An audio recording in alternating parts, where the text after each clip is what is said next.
네, 오늘 말씀의 제목은 우리가 드리는 헌금입니다. 일본을 여행하는 동안에 많은 신사와 절을 여러 가지 종교 시설들을 방문했었습니다.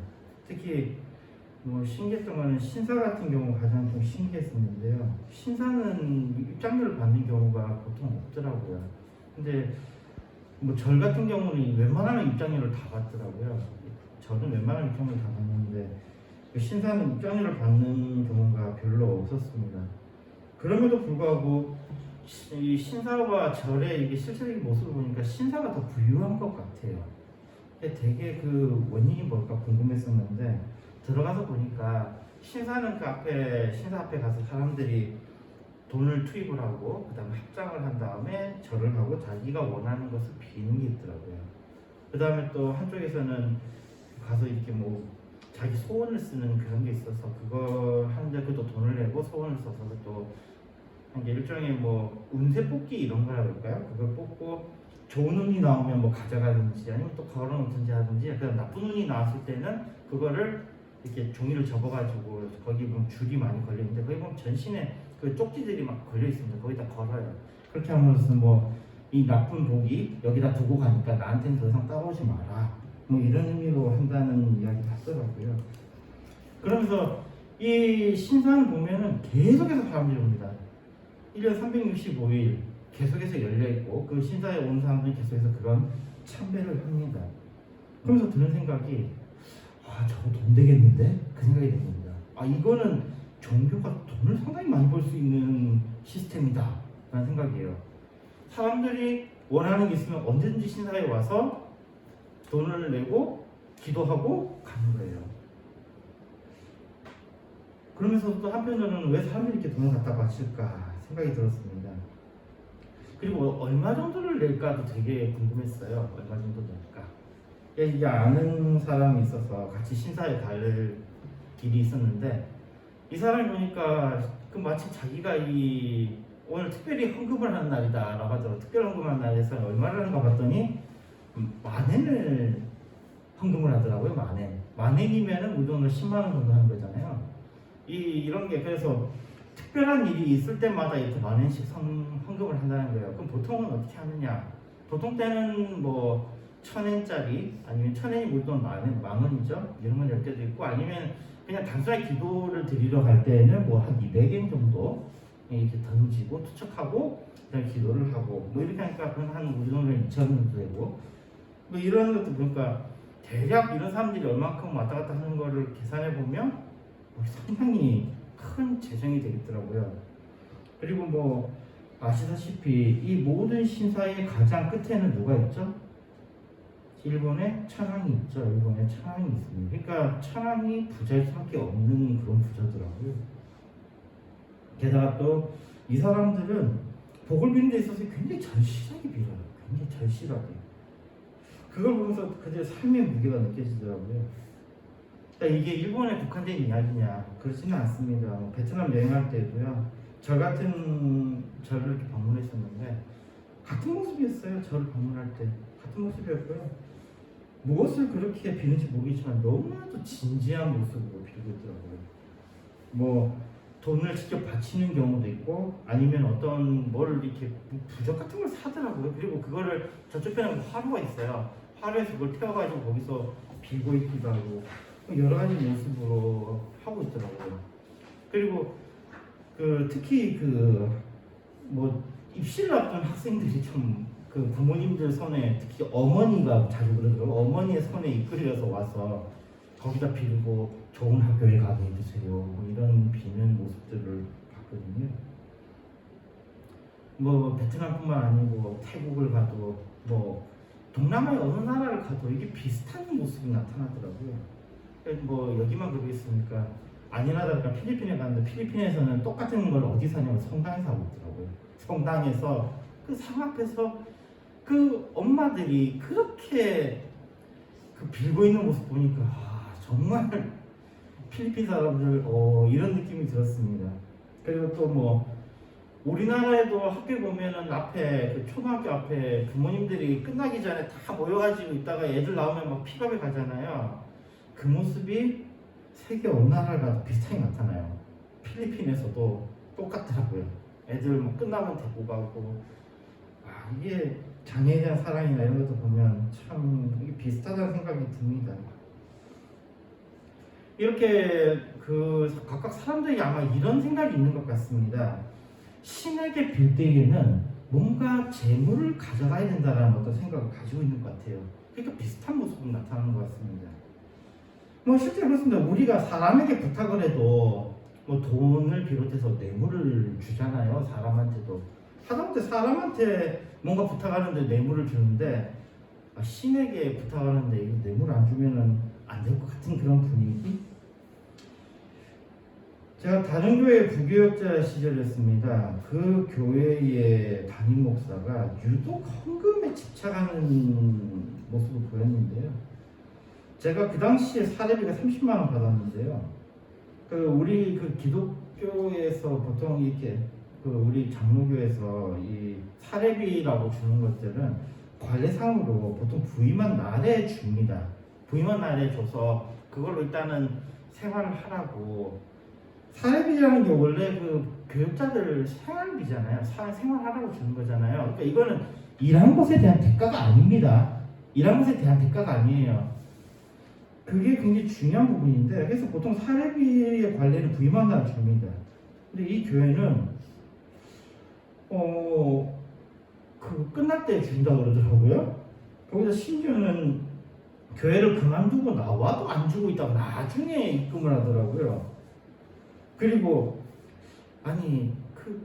사례비로서 30만 원 주면서 거기에 3만 원을 먼저 공제를 하고 27만 원을 입금을 하더라고요. 그러면서 이게 왜냐 했더니 11조로 공제를 한다는 거예요. 참 어이가 없더라고요. 그런데 또 하는 이야기가 다음 주는 무슨 주일이니까 특별 헌금으로 200만 원을 내라. 지금 27만 원 사례비 주고 지금 200만 원 다음번 헌금으로 내라고 하니까 정말 어이가 없는 겁니다. 참 이런 어이없는 사람을 만났는데, 근데 이 교회에서 좀 있다 보니까 얼마 뒤에 이 담임 목사가 자신이 앞으로 아파트를 구입을 했더라고요. 서울 강남에 위치한 아파트를 하나 구입을 했더라고요. 그리고 또 가만 보니까 교회의 돈을 자신을 위해서 정말 마음껏 사용하시더라고요. 마음껏. 이런 모습 보면서 교인들끼리도 수군거리는 게 내가 헌금을 내야 되나 말아야 되나 이런 수군거림이 있어요. 돈을 이렇게 쓰라고 성도들이 헌금하는 건 분명히 아닐 텐데요. 근데 이 교회는 정말 극단을 달렸으니까 그렇다고 하지만은 이 교회뿐만 아니라 제가 여러 교회에서 부교육자 생활을 하면서요, 정도 차이였지 담임 목사들이 대부분이 그러더라고요. 대부분이. 아닌 분도 당연히 있죠. 아닌 분도 당연히 있는데 아닌 분들은 찾기가 힘들어요. 대부분이 이렇더라고요. 특히 교회가 크면 클수록 더욱더 심하더라고요. 이게 더욱더 심해요. 그러면서 헌금에 대해서 계속 의문이 들더라고요. 자, 이렇게 했을 때 이 헌금은 무엇인가에 대한 겁니다. 왜 우리가 헌금을 드려야 합니까? 이후에 나아가서 오늘 다뤄볼 건요, 올바른 헌금에 대해서도 좀 생각해보고요, 헌금을 해야 하는 이유, 그리고 헌금은 얼마나 하는 게 좋을까, 그 다음에 또 무엇을 드려야 되는가에 대한 이야기를 좀 해보려고 합니다. 헌금에 대해서 어떤 설문조사라고 해서 결과를 내놨는데요, 사람들이 헌금을 드린 이유에 대해 이렇게 생각하더라고요. 성도에 마땅한 의무다 라고 하는 게 이제 47.1% 나왔습니다. 또 구원과 영생에 대한 마땅한 보답이다 라고 하시는 분들이 30% 나왔습니다. 벌써 여기에 답은 하나 있어요. 여기에 우리가 왜 헌금을 드려야 되는 답은 이 두 가지 문장 중에 하나가 답이에요. 뭘 것 같습니까? 성도에 마땅한 의무, 두 번째 구원과 영생에 대한 마땅한 보답. 1번, 2번 중에서 어느 거일 것 같습니까? 정답은 아닌데 유사답은 2번입니다. 성도에 마땅한 의무는 아니에요. 그 다음 또 봅시다. 복음 사업이 반드시 필요하다가 14.3%입니다. 이거는 답일까요? 답입니다. 이것도. 하나님의 축복의 조건이다가 8.6%입니다. 이건 답일까요? 아닙니다. 이거는 오답입니다. 하나님의 축복에 반드시 필요한 것은 아닙니다. 그러면 이게 지금 그 이방의 종교와 확실하게 구분되는 부분인데 여기에 대해서 일단 한번 풀어서 봅시다. 자, 그럼 첫째로 우리가 헌금을 드린 이유를 봅시다. 우리가 헌금을 드린 이유는 하나님의 명령이다 라고 생각하는 것이 일반적입니다. 그럼 이러한 생각을 어디서부터 왔느냐? 이거는 구약에서부터 기인한 것입니다. 구약의 레위기에 이 헌금이 등장한 거죠. 이 레위기에 등장하면서 일반 사람들이 바쳐야 되는 헌금을 크게 두 가지로 나타납니다. 크게 두 가지로요. 하나는 1년에 한 번씩은 어디 가야 돼요? 예루살렘으로 가야 되잖아요. 물론 그건 뒤에 나타나는 거지만 하나님을 보러 가는 거, 그건 그 성막이 있던 그때는 어쨌든 1년에 한 번씩은 하나님 보러 가야 되는데 그때 뭘 가져갑니까? 재물을 가져가요. 재물을 가져갑니다. 이 재물을 쉽게 생각할 게 아닌 게 우리 소 한 마리 얼마예요? 소 한 마리 갖고 가는 거잖아요. 있는 사람은요. 그거 보통 그게 아니다. 그 재물을 1년에 한 번씩 가져가요. 또 알고 있는 우리가 그 헌금은 뭐죠? 또 하나의 헌금은 바로 11조입니다. 11조는 어때요? 소산의 10분의 1을 바치는 것입니다. 이것을 율법에서 강제하고 있습니다. 율법에서 강제하고 있어요. 하나님의 명령이라는 겁니다. 근데 이것이 어떻게 기인했냐 보니까 이 출애굽의 결과로 이 이스라엘 백성들은 하나님의 은혜에 대한 보답으로 이 헌금을 드리는 겁니다.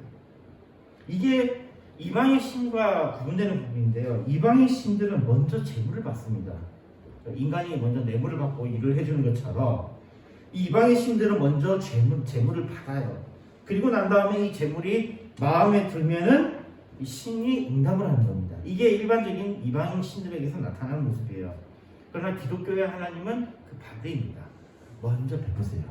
먼저 베푸시고 거기에 따라서 거기에 대한 감사의 표시로서 하나님께 드리는 겁니다. 이방은 어떻게 한다고요? 먼저 바치고 그 대가로 받지만 여기에 기독교의 하나님은 어떻게 해요? 먼저 주시고 그 다음에 거기서 받는 겁니다. 열왕기상 18장 25절 29절 보면요. 엘리야가 바알의 선지자에게 이르되 너희는 많으니 먼저 한 송아지를 택하여 잡고 너희 신의 이름을 부르라. 그러나 불을 놓지 말라. 저희가 그 받은 송아지를 취하여 잡고 아침부터 낮까지 바알의 이름을 불러 가로되 바알이여 우리에게 응답하소서 하나 아무 소리도 없고 아무 응답하는 자도 없으므로 저희가 그 쌓은 단 주위를 뛰놀더라. 오정에 이르러는 엘리야가 저희를 조롱하여 가로되 큰 소리로 부르라. 저는 신인즉 묵상하고 있는지 혹 잠깐 나갔는지 혹 길을 행하는지 혹 잠이 들어서 깨워야 할지 하매 이에 저희가 큰 소리로 부르고 그 규례를 따라 피가 흐르기까지 칼과 창으로 그 몸을 상하게 하더라. 이같이 하여 오전이 지났으나 저희가 오히려 진언하여 저녁 소재에 들을 때까지 이럴지라도 아무 소리도 없고 아무 응답하는 자도 없고 아무 돌아보는 자도 없더라. 자, 이 바알 신을 섬기는 모습이 지금 우리가 이렇게 이 말씀을 통해서 그려봤을 때 이 모습은 우리가 쉽게 볼 수 있는 모습이죠. 우리나라에도 무당들이 이렇게 있잖아요. 자기 몸을 상하게 하고 재물을 먼저 갖다 놓고 거기서 뛰어면서 부르잖아요. 똑같아요. 그 모습. 이방신들이 하는 이방신에 대해서 하는 이 모습은 똑같습니다. 먼저 헌금을 드리고 헌물을 드리고 그리고 거기에서부터 자기들이 자신들의 그 정성을 보여야 되는 겁니다. 정성을 보여야 돼요. 근데 이 엘리야와 바알의 선지자 450명의 대결을 우리가 알다시피 일어나 그들의 신은 대답하지 않았습니다. 그들은 신의 응답을 위해서 제단에 재물 놓고 빕니다. 그러나 대답하지 않습니다. 그러나 우리가 알듯이 이스라엘은 하나님은 먼저 베푸십니다. 이스라엘을 애굽에서 구원하시고 그리고 그 규례를 정하심으로 소산하시고 11조를 받으십니다. 이 헌금은 하나님의 계시에 대한 응답의 행위이며 하나님의 은혜와 사랑에 대한 우리의 전 삶을 드리겠다는 헌신과 감사, 순종의 표현입니다. 자, 그렇게 됐을 때 이 우리가 이 헌금에 대해서 좀 여기에 나오는 이 재물에 대해서 좀 분석을 할 필요가 있는 게요.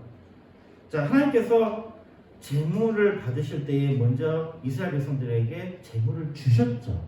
먼저 주셨어요. 이스라엘 백성이 가지고 있는 것에서 그 중에서 내는 겁니다. 그 다음에 이 사람들이 바치는 11조는 뭐예요? 이게 지금 당장에 저 다른 나라의 세금과 다른 부분이 또는 다른 데의 그 신들과 다른 부분이 신들은 어때요? 먼저 이만큼 내라라고 하잖아요. 근데 여기는 어때요? 먼저 곡식이 자라서 거기서 수확을 거두고 난 다음에 10분의 1을 내는 거잖아요. 이건 낼 수 있어요, 없어요? 누구든 낼 수 있는 거예요. 그러나 앞에는 낼 수 있어요, 없어요? 못 내요. 못 냅니다.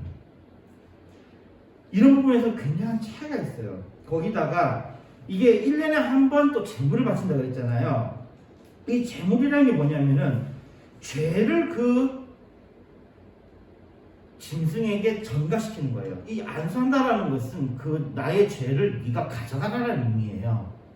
그래서 이 재물에다가 안수를 하면은 그 재물이 이제 끌려가서 희생을 당합니다. 그 희생을 당하고 난 그 결과로서 그들이 속죄를 받는 거예요. 그러니 이것은 그들이 실제로 그렇잖아요. 돈 버는데 우리가 깨끗하게 돈 벌 수 없잖아요. 사실이지 않습니까? 이게 돈을 번다는 건 뭘 의미하냐면 우리가 이 세상 살았다는 이야기잖아요. 우리가 이 세상 살면서 깨끗하게 못 살잖아요. 그거에 대한 자신의 속죄의 의미인 거예요. 속죄의 의미로 바치는 겁니다. 그러니까 헌금이라는 것은 자신의 속죄의 의미도 포함되어 있는 거예요. 그러니까 하나님께서 주신 것에 대한 감사와 함께 자신의 죄를 속죄하는 것도 들어있는 겁니다. 그러니까 이것은 의무적인 건가요? 아니면은 그러니까 선택할 수 있는 건가요? 아니면 안 해도 되는 건가요? 하나님께 속한 자라면 반드시 해야 되는 겁니다. 반드시. 헌금을 하지 않으면 안 된다는 거예요. 그러니 구약의 헌금은 강제성이 있습니다. 강제성이 있어요. 그러나 이 헌금의 모습이 잠깐 바뀝니다. 자, 잠깐 하나 짚고 넘어갑시다. 이 헌금이라는 표현을 제가 자꾸 쓰고 있는데 이 헌금이라는 표현이 사실은 뭐 헌물 또는 뭐 봉헌 또 여러 가지 의미로 쓰이는 것입니다. 헬라어로 우리가 좀 살펴보면요, 헌금에는 이 도라라는 말을 쓰이거든요.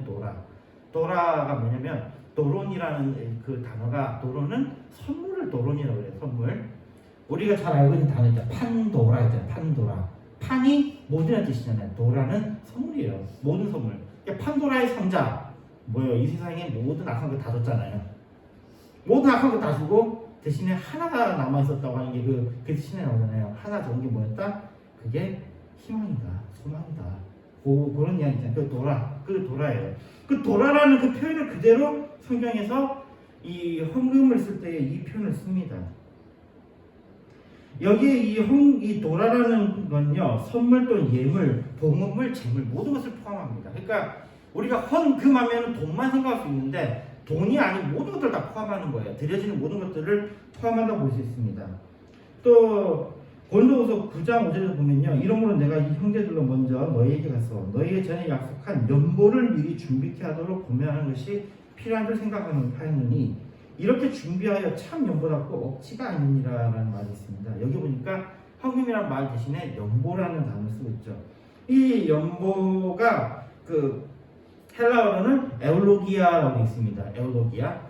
또 다른 데 보니까 그냥 로기아라는 표현을 쓰고 있더라고요. 근데 로기아라는 단어가 어디서 나냐면 로고스에서 나왔어요. 로고스. 로고스는 말이잖아요. 말. 이 로고스가 말인데 여기 속에서 찬양, 칭찬, 아름다운 말, 축복, 봉헌물, 관대까지 이런 표현을 가지고 있는 겁니다. 그래서 성경의 신약에서의 이 헌금은 중요한 표현이 하나가 있어요. 그게 뭐냐면 바로 관대함입니다. 제너럴시티라고 해요. 관대함. 이게 이 신약에서 굉장히 중요한 개념입니다. 또 다른 거 한번 볼까요? 히브리어로 뭐가 되어 있냐면요, 무릇 마음이 감동한 자와 무릇 자원한 자가 와서 성막을 짓기 위하여 그 속에서 쓸 모든 것을 위하여 거룩한 것을 위하여 예물을 가져 여호와께 드렸습니다. 여기 예물이라는 표현이 들어있는데 이 예물을 그 히브리어로 보니까 트루마라고 있더라고요. 또 뭐 테르마라고 하는 트루마라고 하는데 이게 뭐냐면은 제주에 이렇게 올리는 거, 제주 또는 뭐 헌물, 선물, 특히 들어 올려서 하는 거제물 이런 의미입니다. 그러니까 여기서 하고 싶은 이야기는요, 헌금이라고 하는 것은 돈만을 의미하는 것이 아니라는 것을 일단 짚고 넘어가겠습니다. 그냥 드리는 모든 것들을 지칭하는 단어라고 보시면 되겠습니다. 자, 그러면 신약에서는요, 예수님께서 이 헌금에 대해서 좀 언급을 하셨어요.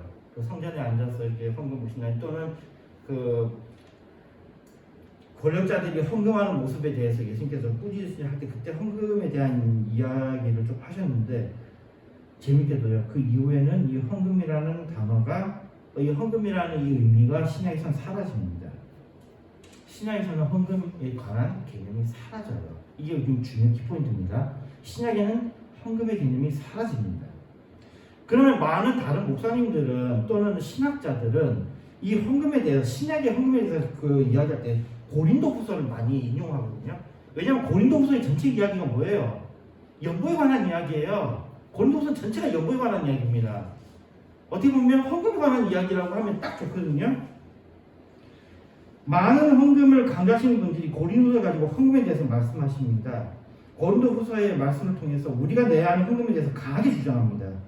고린도후서에 따르면 헌금은 자신의 벌이에 따라서 후하게 내야 된다고 합니다. 또 헌금은 미리 준비해서 정성을 보여야 한다는 것입니다. 그러니까 갑작스럽게 내는 것이 아니고 미리 준비를 해야 된다는 거예요. 뭐 여기 말씀 중에서 몇 가지 먼저 체크해 봅시다. 고린도서 8장 9절 보면요, 너희가 모든 일에 부유하여 너그럽게 연보함은 저희로 우리로 말미암아 하나님께 감사하게 하는 것이다. 그러니까 후하고 너그럽게 드려야 된다라는 그런 의미가 담겨 있죠. 그 다음에 고린도서 9장 7절에 보니까요, 각각 그 마음에 정한 대로 할 것이요 인색함이나 억지로 하지 말지니 하나님은 즐겨내는 자를 사랑하시느니라. 어떻게 해요? 헌금 내는 것을 즐기라, 이런 말씀이 있죠. 고린도서 8장 2절에 보니까 환난의 많은 시련 가운데서 저희 넘치는 기쁨과 극한 가난이 저희로 풍성한 연보를 넘치도록 하게 하였느니라 라고 있는데요, 이 말씀을 가지고 또 신학자들이나 목사님들이 이렇게 하더라고요. 극한 가난과 시련 중에서도 헌금을 해야 됩니다 라고 합니다. 근데 그렇게 하면 이방인들이 하는 거죠. 우리 기독교는 그 구약에서 이렇게 하지 않았어요. 가난한 자는 헌금 못합니다. 어떻게 합니까 그게? 그럼에도 불구하고 이 말씀을 인용을 되게 좋아하더라고요. 근데 우리가 분명히 할 것은요, 고린도후서에는 연보라는 단어를 사용해서 그 연보에 대해서 다양하게 언급을 하고 있습니다. 그러나 이것은요, 엄밀한 의미에서 구약에서의 헌금을 이야기하는 게 아니에요. 즉 의무적인 헌금을 말씀하고 있는 것이 아닙니다. 이것은요, 자, 고린도후서를 다시 처음부터 보신 분들은 아실 겁니다. 이 고린도후서의 이 돈은 어떤 거예요? 헌금이 아니라 우리로 치면 일종의 모금입니다. 모금운동. 고린도후서는 모금운동에 관한 이야기예요. 뭐에 관한 모금운동이죠? 그 앞에 무슨 일이 있었습니까? 바로 예루살렘 교회가 큰 어려움에 처하게 되죠. 예루살렘 교회가 큰 어려움을 당함으로 인해서 즉 여기 고린도 교회에서 좀 이게 돈을 모금을 해가지고 이 돈을 좀 예루살렘 교회에 전달하자라는 바로 이 모금운동에 대한 그 내용이 바로 고린도후서에 적혀있는 말씀입니다. 그러면서 여기도 보면은 바울이 그러잖아요. 내가 마케도니아에서도 그렇게 했는데 하면서 마케도니아 케이스도 이야기하잖아요. 마케도니아의 모금운동에 관한 케이스도 거기에 나타나 있습니다. 이런 의미에서 고린도에서 말씀하고 있는 것은요, 헌금의 일반적인 내용으로 받아들일 수가 없어요. 즉 고린도 후서를 가지고 헌금은 이래야 된다고 이야기하는 것에 대해서는 그건 아니라는 겁니다. 물론 그 헌금의 한 성격 중에 하나인 모금에 관해서는 이거는 굉장히 좋은 어떤 그 예가 될 수 있습니다. 모금에 관해서는 좋은 예가 될 수 있지만요, 이것을 헌금의 일반으로 삼아서는 안 됩니다. 헌금 금액 맞긴 합니다. 그러나 우리가 반드시 드려야 하는 그런 헌금은 아닙니다. 오히려 우리가 반드시 드려야 하는 헌금은 그것이 아니라 바로 이것입니다. 오늘 본문 말씀과 같이 로마서 12장 1절에 그러므로 형제들아 내가 하나님의 모든 자비하심으로 너희를 권하노니 너희 몸을 하나님이 기뻐하시는 거룩한 산 제사로 드리라. 이는 너희의 드릴 영적 예배니라. 신약에 와서는 헌금이 바뀝니다. 뭘로 바뀝니다? 바로 우리의 몸이 헌금이 됩니다. 신약은 바뀌어요. 구약에서 그 드리던 제물이, 구약에서 드리던 그 11조가 신약에 와서는 우리의 몸으로 바뀝니다. 이 이야기는 분명히 말씀하고 있는 게 이때까지 우리가 드리고 있던 제물이나 11조나 여러 가지 이 헌금 제도는 다 폐기됩니다. 다 폐기가 돼요. 신약에 와서는 더 이상 헌금이 이렇게 존재하지 않습니다. 자, 그럼 여기서부터 우리가 또 오해하지 말아야 될 부분들은, 그럼 우리가 지금 내고 있는 이 헌금 무엇이냐에 관한 이야기인데요. 그 이야기를 지금 계속해서 말을 해보겠습니다. 돈이나 재물로 드려지는 것은 주님께서 베푸신 은혜에 대한 우리의 응답이며 우리 자신을 드리는 것의 일부분인 선행에 해당하는 것이 바로 이 헌금입니다. 즉 헌금이 폐기됐다고 헌금을 안 내는 것이 아니라 우리의 삶이 이제 뭐가 돼요? 재물이 되는 거예요. 우리 삶이 재물이 되는데 그 가운데 뭐가 포함되는 거예요? 바로 선행이 포함되는 것이고, 그 선행이 포함되기 때문에 아까 고린도 후서에 말씀하고 있는 그 모금도 포함이 되고 우리가 교회에 내는 헌금도 포함하게 되는 겁니다. 그리고 뭐 계속해서 이야기를 하겠지만요, 이 구약과 같이 돈, 재물 등이 구원의 필수는 아닙니다. 구약에는 그것이 구원의 필수적인 요소같이 작용을 했습니다. 그러나 신약은 아니라는 거예요. 신약에서는 바뀝니다. 그러나 우리가 또한 교회에서 돈, 헌물에 대한 헌금을 지금도 드리고 있습니다. 다시 말하지만 이것은 우리의 선행의 일부일 뿐입니다. 구원의 필수 요소가 아니에요. 우리가 헌금을 낸다고 구원받는 게 아니라는 겁니다. 이게 바로 종교개혁을 일으켰던 사람들의 주장입니다. 우리가 내는 헌금으로 구원받는 게 아니라는 거예요. 즉 교회에 바치는 돈, 헌물은 오직 자발적인 것입니다. 의무가 아닙니다. 우리가 드리는 헌금은 우리 자신입니다. 그럼에도 많은 사람들이 이런 질문을 합니다. 근데 헌금을 낼 때 얼마를 내야 됩니까? 아주 실제적인 질문이죠. 자, 그러면 다시 우리가 생각을 해봅시다. 우리의 삶이 만약에 재물이라면, 그렇다면 무엇을 드려야 됩니까? 우리의 모든 삶을 드려야 합니다. 우리의 모든 삶을 드려야 돼요. 자, 이렇게 되면 또 이상한 사람들이 이렇게 이야기하죠. 야, 이렇게 너희 삶을 다 드려야 되니까 네가 가지고 있는 재산부터 시작해서 네가 가지고 있는 모든 시간들 다 주님을 위해서 써야 돼 라고 주장을 할 겁니다. 분명히 그럴 수 있는 부분이 있죠. 자, 그렇다면요, 이걸 우리가 어떻게 풀어나가야 되는 건데, 여기에 우리가 보아야 될 것은 바로 청지기 삶입니다. 청지기 삶이요. 자, 청지기는 청지기 삶을 사는 거죠. 자, 그렇다면 우리가 이 세상 살면서 나의 쾌락을 위해서 사용하면 될까요, 안 될까요? 우리의 삶을 될까요, 안 될까요? 답은 괜찮다입니다. 그렇게 사용해야 한다는 것입니다. 그게 놀랍게도 청교도인들이 바로 여기에 대해서 상당히 많이 정의를 해놨더라고요. 청교도에서요. 구약이 원래 그대로 적용됩니다. 우리의 기쁨도 우리의 쾌락도 헌금이 될 수 있다는 것입니다.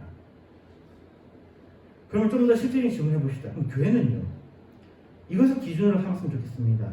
구약의 원리가 있잖아요. 구약은 날의 7일 중 하루, 재물은 어때요? 10개 중 하나. 이게 구약의 원리죠. 이걸 우리가 그대로 가져오면요, 역시 모든 것은 주님이 먼저 우리에게 주셨습니다. 우리는 그 받은 것에 대한 분기수로 주님께 드리는 겁니다. 그리고 주님을 기억하며 나머지를 잘 사용함으로써 주님께 영광을 돌리는 것입니다. 그 이야기는 우리가 우리의 삶을 드린다 함은 과학자가 과학에서 성과를 내는 것, 회사원이 회사에서 일하는 것, 학생이 공부하는 것, 심지어는 우리가 삶에서 실패하는 것조차도 주님은 기쁘시게 받으시는 우리의 삶의 헌금이라는 것입니다. 예배는 그러한 우리의 삶이 주님의 것이라는 것을 확인하며 확인시켜드리는 순종의 헌금입니다. 예배라는 것은요. 그럼 왜 신학이 이렇게 바뀌었을까요? 로마서 6장 10절에 이렇게 말씀합니다. 그의 죽으심은 죄에 대하여 단번에 죽으심이요 그의 살으심은 하나님께 대하여 살으심이니, 바로 예수 그리스도의 십자가의 죽으심으로 더 이상의 재산은, 더 이상의 재물은 의미가 없습니다. 히브리서 9장 12절에 말씀합니다. 염소와 송아지의 피로 아니하고 오직 자기 피로 영원한 속죄를 이루사 단번에 성소에 들어가셨느니라. 주님께서 단번에 재물 되시고 이제는 모든 것이 바뀌었습니다. 더 이상의 재물이 필요 없습니다. 이제 우리가 스스로가 이제는 재물이 됩니다. 우리의 삶이 헌금이 됩니다. 히브리서 10장 10절에 말씀합니다. 이 뜻을 쫓아 예수 그리스도의 몸을 단번에 들이심으로 말미암아 우리가 거룩함을 얻으노라. 주님께서 십자가를 지심으로 우리가 거룩해진 겁니다. 이제 우리가 헌금이 될 수 있다는 거예요. 주님의 순종으로 우리가 거룩해짐으로 이제 우리가 주님께 직접 기도하며 우리가 주님께 직접 예배합니다. 구약에서도 제사가 이것은 하나님께서 제시하신 방법입니다. 하나님께서 제시하신 길이에요. 그 제사에 순종하는 자는 어떻게 되는 거예요? 구원을 이루는 겁니다. 그것과 마찬가지로 신약에서는요, 믿음이 그리스도의 도가 바로 우리를 구원으로 이끄는 것입니다. 하나님의 말씀에 순종함으로 그리스도의 도를 따름으로 우리의 구원이 완성되는 것입니다. 하나님은 우리가 살기를 바라십니다. 우리가 생명을 얻기를 바라십니다. 악한 자들은 자신이 아니라 남이 희생되어야 된다는 주장합니다. 예를 들어서요, 회사에 나가면요, 나쁜 놈들은 회사를 위해서 일해야 한다. 뭐 너의 삶을 다 바쳐라 이따위 이야기를 합니다. 또 굶주린 자를 위해서는요, 굶주린 자를 위해서 네가 굶어라 이런 이야기를 해요. 네가 희생하는 이야기죠. 또는 불쌍한 자를 위해서 네가 번 돈을 내라. 돈 많은 자기가 내지 왜 자꾸 이런 이야기를 합니까? 그냥 나쁜 놈들이죠, 이런 이야기하는 사람들은요. 주님은 우리가 여러분들이 희생되기를 바라시는 것이 아닙니다. 주님은 우리가 여러분들이 살기를 바라십니다. 만약 우리가 남들에 의해서 희생되기를 바라셨다면 주님은 십자가를 지실 이유가 없습니다. 남을 위해서 희생하지 마십시오. 우리가 만약 희생되어야 한다면 주님을 위해서 희생되어야 합니다. 남을 위해서 하지 마십시오. 그리고 주님은 우리가 희생되기를 바라시지 않습니다. 주님은 우리가 살기를 바라십니다. 우리가 살기를 바라세요. 여기에 타종과의 차이가 있습니다. 심지어 지배자들 강요하는 희생이 얼마나 거짓된 논리인지를 보여줍니다. 그리스도의 십자가의 죽으심은 우리가 살기를 원하시는 하나님의 뜻이며 우리는 그 예수 그리스도를 믿기만 하면 구원을 얻습니다.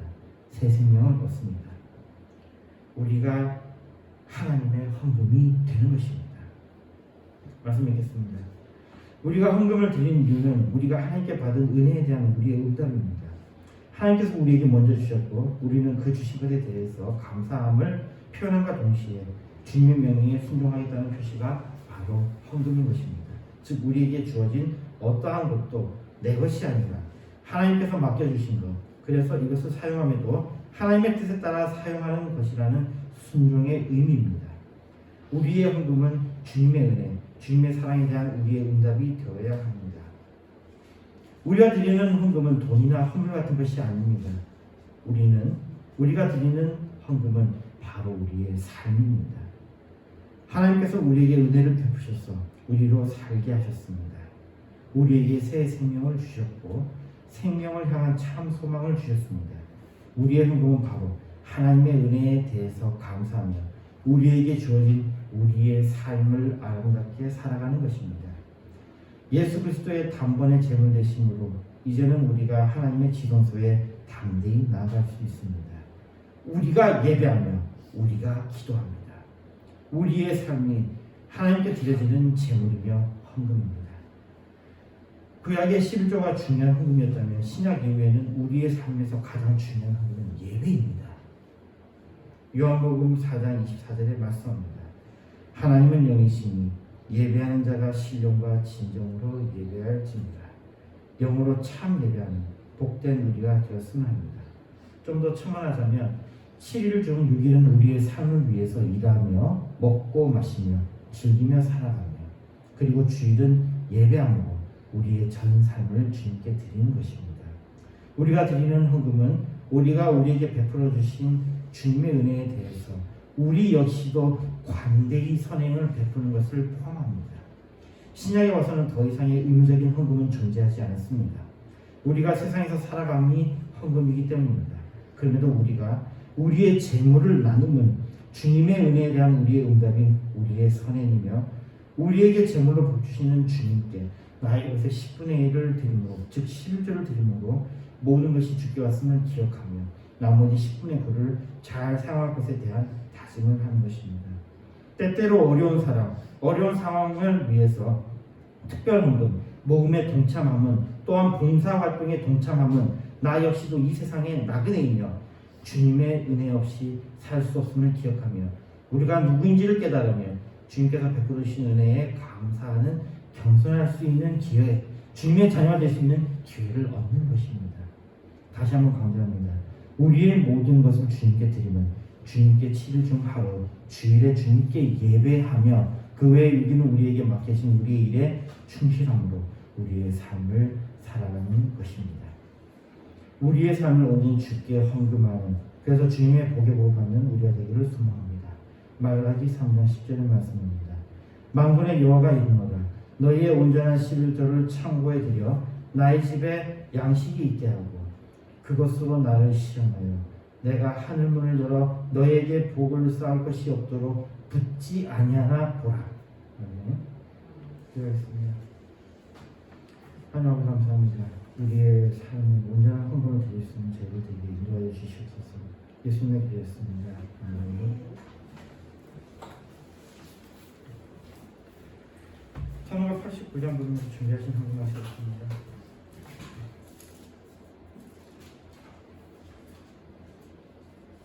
찬송가 89장입니다.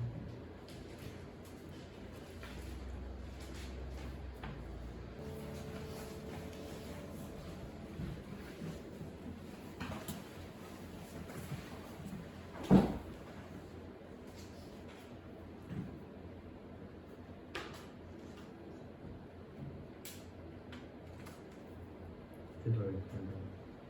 11조 수상, 11조 체험, 11조 체험, 검사에 감사합니다. 다음 주 감사합니다. 검사에 감사합니다. 체험 감사합니다. 좋으신 하나님, 오늘도 우리들에게 주셔서 성도의 지킬 의무를 다시 한번 알게 하시고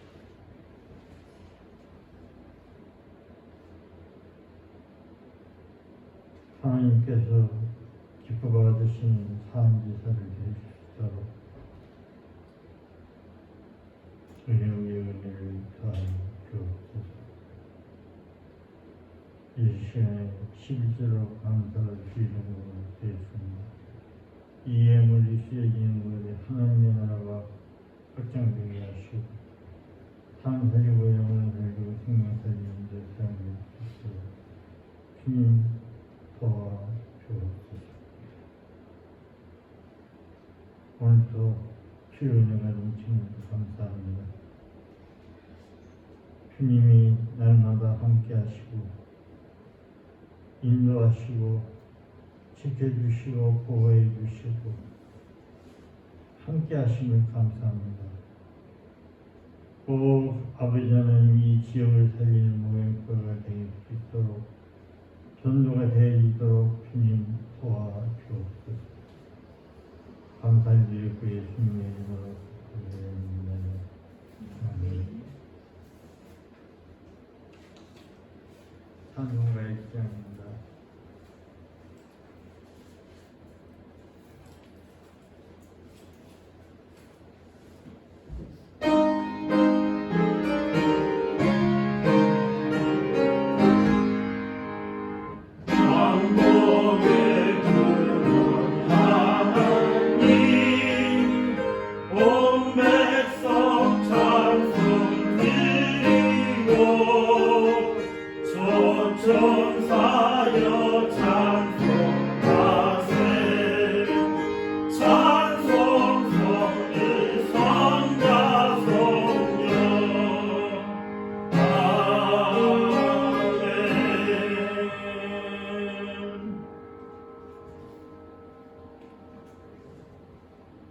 기도하겠습니다.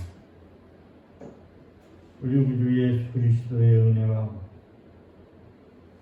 그 크신 하나님의 사랑과 성령님의 교통하심이 오늘 예배한 모임께 온 성도들 머리 위와 가정 위와 하늘 위에 전 세계 오늘도 주님 앞에 나서 예배드린 자들 머리 위와 가정 위와 하늘 위에 앞으로 전도받아서 구원받을 머리 위와 가정 위와 하는 일에 이부터 영원토록 항상 함께 있을지어다. 아멘.